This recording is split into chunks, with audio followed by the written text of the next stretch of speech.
Hey everyone, welcome to the channel.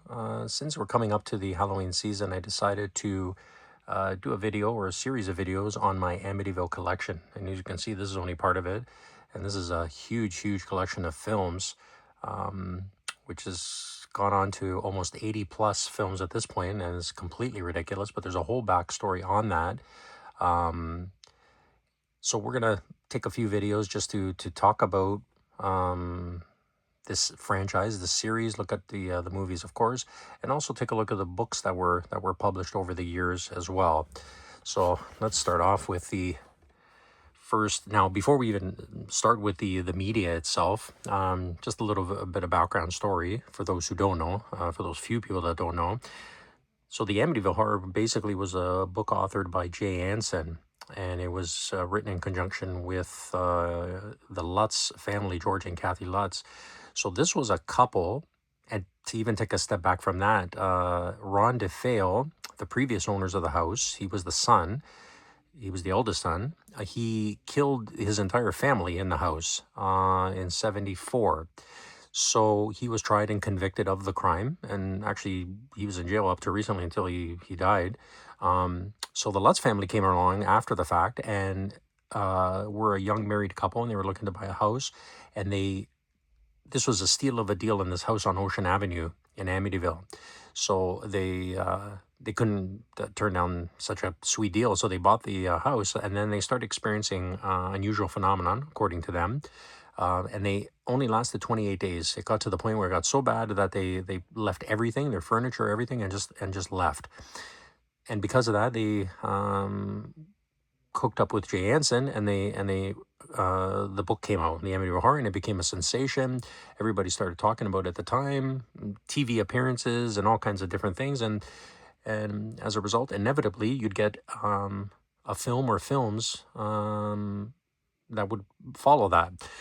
So what they did is they hooked up with Professional Films Incorporated. That was the name of the film company, the distributor, and they loaned the rights to The Amityville Horror for the purposes of making the first film. So that was the title, and it was successful and everything else. So they made, now Orion Pictures and Dino De Laurentiis, the producer, made part 2, The Possession, and part 3, The Demon, or Amityville 3D.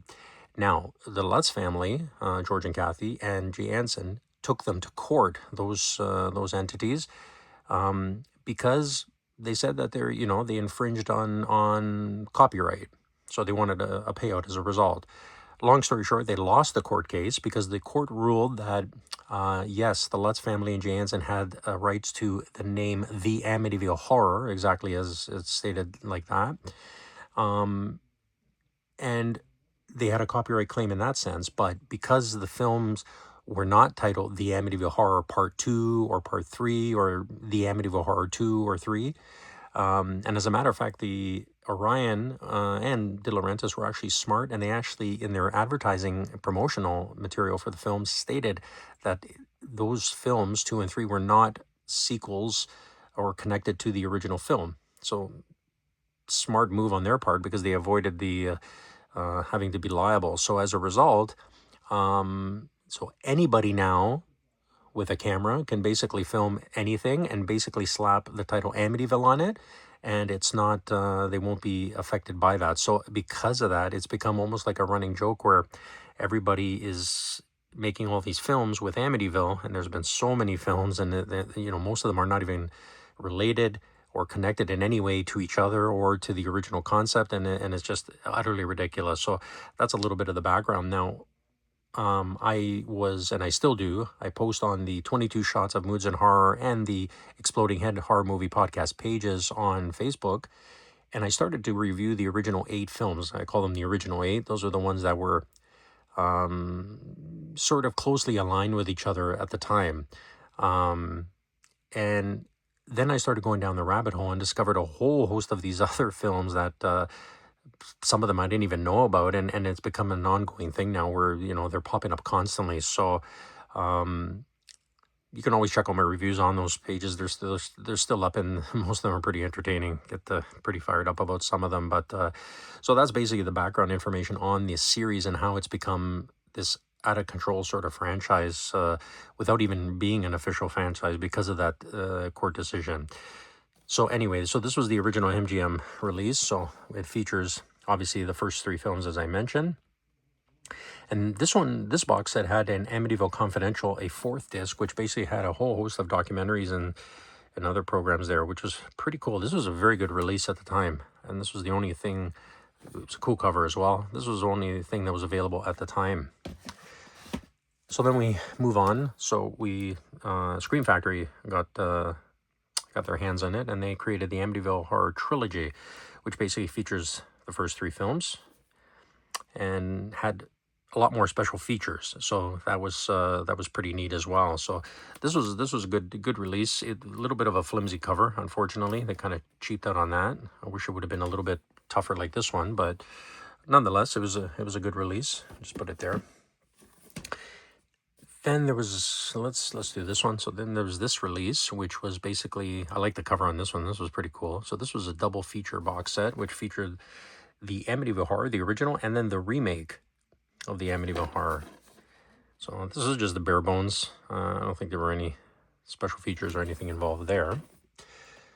So then Viavision got involved, and they created their own box set, the Amityville Horror Collection. Again, cool cover. And this one had even more special features, which are also pretty neat as well. So that's the thing. You start going down the rabbit hole, and, you know, one has a special feature, the other one doesn't, and then you start chasing. And we all know that as collectors. So that was their version of the release. Then got a couple from Walmart, still wrapped here.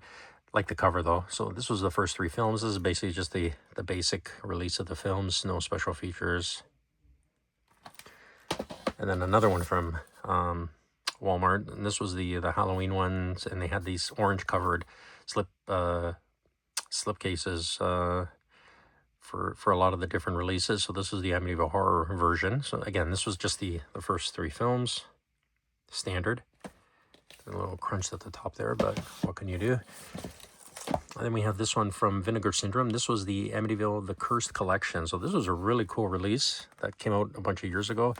Basically, it features Amityville The Evil Escapes, Amityville 1992, It's About Time, Amityville New Generation, and Dollhouse. So it's 8, 7, 5, and 4 parts. 6 is missing, which would have been the Amityville Curse, and I guess it was a licensing issue, and they weren't able to get the rights to be able to include it in this particular box set. But yeah, this was a pretty neat collection. You can see the eyes there. Jody, I think it was Jody. Yeah. So this was a pretty cool collection, very cool collection featuring those films. So just to back up a bit, so the Amityville Horror basically tells the story of the Lutz family and their experiences in the 28 days at the house. Part 2 was a prequel with the Moretti family, which is which is supposed to be the DeFeo family, but I guess they couldn't use the name DeFeo, and how it led up to the shooting of Ronnie. So, and then part 3, The Demon, was basically this tabloid reporter basically buys the house at a cheap price again, and then all these sort of things happen, and that's basically the summary of those films. Not going to get too heavy into it, but keep the video short. But then we got into Amityville 4: The Evil Escapes, which was the 4th film, of course, and it was a TV movie actually, and this is just a horrible cover, and the movie's not great at all. It's actually unintentionally hilarious. Can't stop laughing when I watch this film, but it's an okay film. It's entertaining enough, right? It's not scary in the least. It was a TV movie, so that's what you expect. And then we got this one. This is a beat up version of the same film, different cover, a little bit of a better cover, not much. There we go.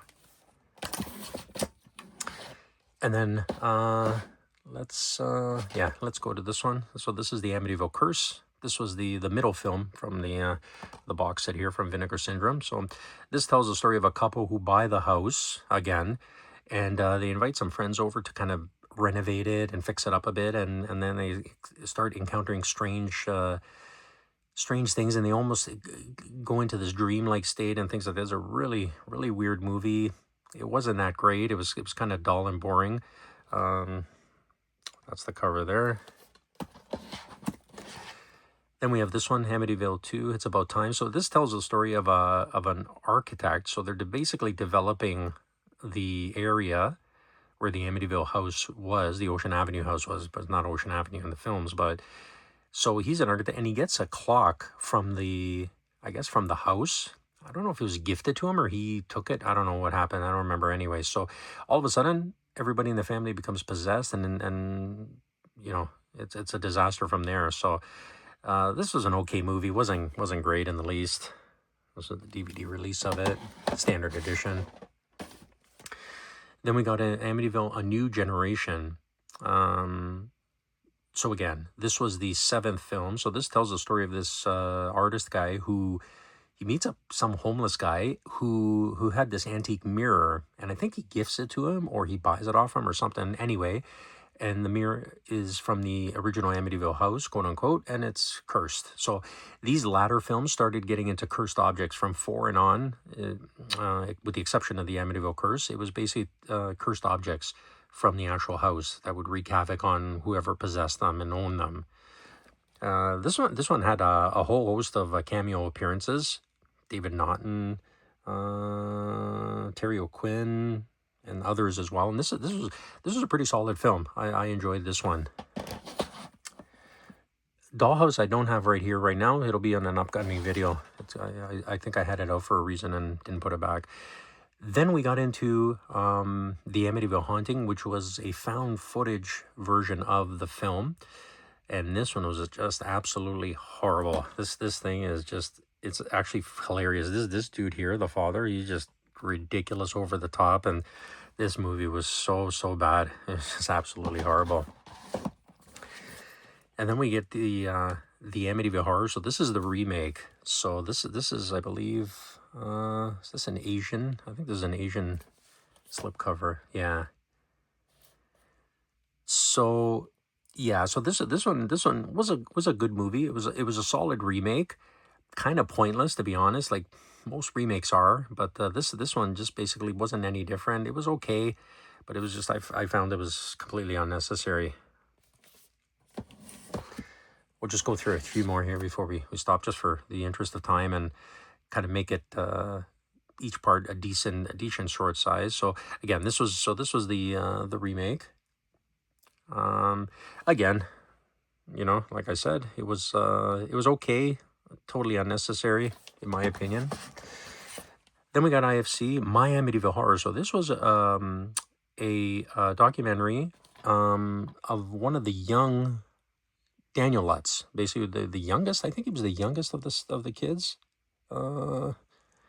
Don't quote me anyway. So this is a documentary on basically the effects of the haunting and how it affected his life. And it's a pretty sad story, to be honest. You know, you go through it and you actually feel sorry for this guy. I don't think he's 100% right. You know, he must have been adversely affected perhaps by this, but he also had some other personal issues, I think, as well, that kind of contributed to that as well. But nonetheless, this was a pretty good documentary. Very good. It was very enjoyable. Okay, guys, so I think that's a good starting point there. So I'm going to stop there. So join me for part 2 when we continue with the films. You know, and if you have any comments, you know, like and subscribe to the channel, and to this video, like this video as well. And if you have any comments, certainly you can add your 2 cents to it in the discussion. So we'll see you in part 2. Take care.